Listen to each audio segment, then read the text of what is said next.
Hello, all my beautiful Libra friends. This is Maxine Taylor with a gorgeous forecast for you. Oh goodness. Ah, this is what you paid your $2 for, okay? Um, some of you are saying, does this mean I won the lottery? No, I'm not talking about that. But I've got some beautiful news for you right up here at this 10th and 11th house area. So let's just start. Um, let's start with Venus, the planet of love. It's in your seventh house of partnership. And what this does is it helps you interact one-on-one in all of those one-on-one relationships. This has been with you since last month, and it's continued until the 6th of this month, just a couple of days. Then it moves into your eighth house of joint finances on a mundane level of secrets on an esoteric level, because the eighth house is joint finances, it's sex, it's all private matters. And with Venus there, that brings in the concept of money. Okay? Hold that thought because your love nature is undergoing a transformation. And Venus is the lesser benefic, and Jupiter is the greater benefic. And I'll start with that in a minute. And so anything, Mercury's not retrograde. And so any joint financial ventures that you want to participate in, you can. Your love nature changes. You're looking deeply within at what you want in a relationship. Okay? Moving up here to this gorgeous area. You can see it's all crowded with wonderful planets. Jupiter looks like a turquoise number 4. It starts off in the ninth house, which it rules by virtue of being the ruler of Sagittarius, in the ninth house of the higher mind, religion, philosophy, long distance travel, higher education. It's not ideas, it's principles. It's the big picture. It's really great. So it starts in the ninth house. You're seeing a much bigger picture.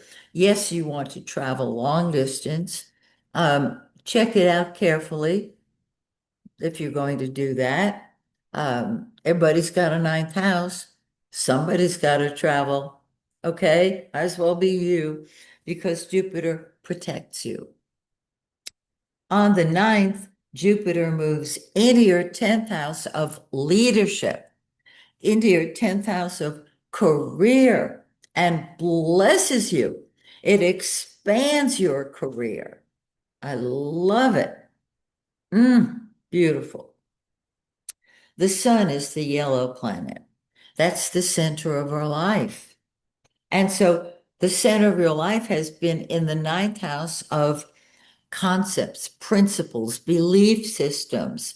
You're seeing a bigger picture. And on the 20th, the sun moves into your 10th house. And if you are offered a new leadership position, if you create a new leadership position, go for it. Go for it. Move up to the top. No lateral moves, straight to the top. Because Jupiter starts off in the ninth house. And on the ninth, it moves into your 10th house, giving you great fame, if you would like fame rather, um, truth, uh, leadership. You are blessed in your career. So again, if you're offered a position to move upward, seriously think about it because you're blessed. Nothing's retro that you have to worry about. Okay. So cool. Mercury, the dark blue, is what you think about and talk about. It's in your ninth house. It starts off in your ninth house. Um, and you're seeing Jupiter, the big picture and the concept and the principle, as well as Mercury, the details, the cross the T's and dot the I's. And so on the 8th, Mercury, the communicator, is in your 10th house.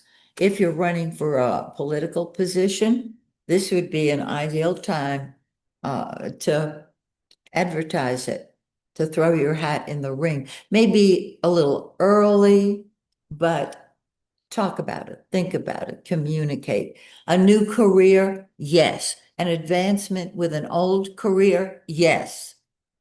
Anything that moves you upward, not lateral, upward. Okay.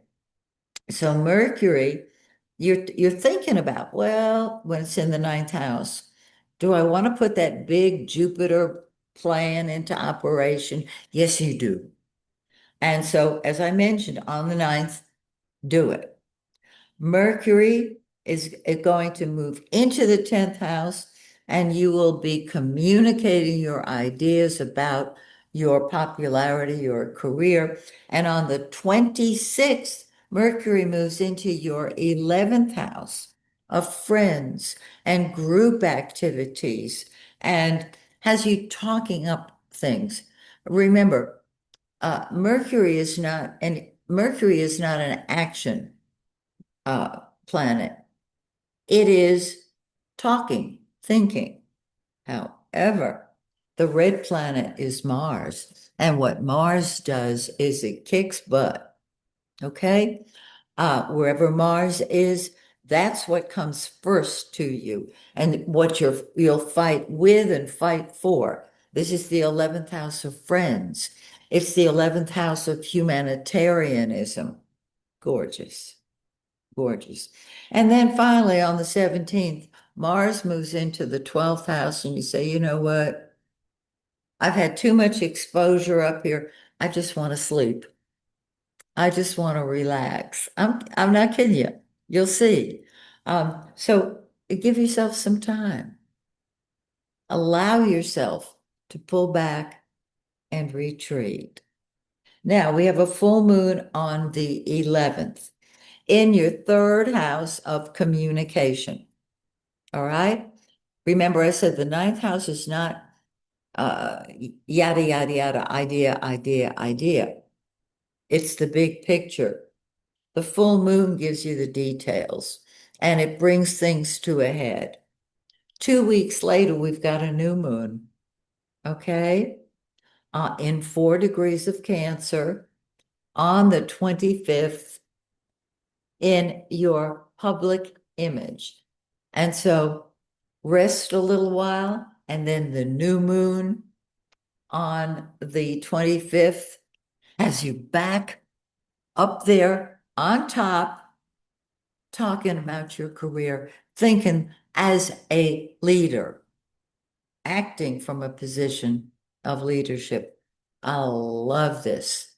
Oh, and lest you're concerned about um, domestic issues. Saturn is in Aries now, which is your opposite sign. And what that will do is help you balance things and put them in their proper place. Okay? So your thoughts and actions will be balanced because with Saturn and Aries, this is when you grow up. All right. I hope you have a wonderful June, and I hope you'll get back with me in July when once again I take a look at your forecast. Till then, may the stars shine brightly on you and yours. Bye for now.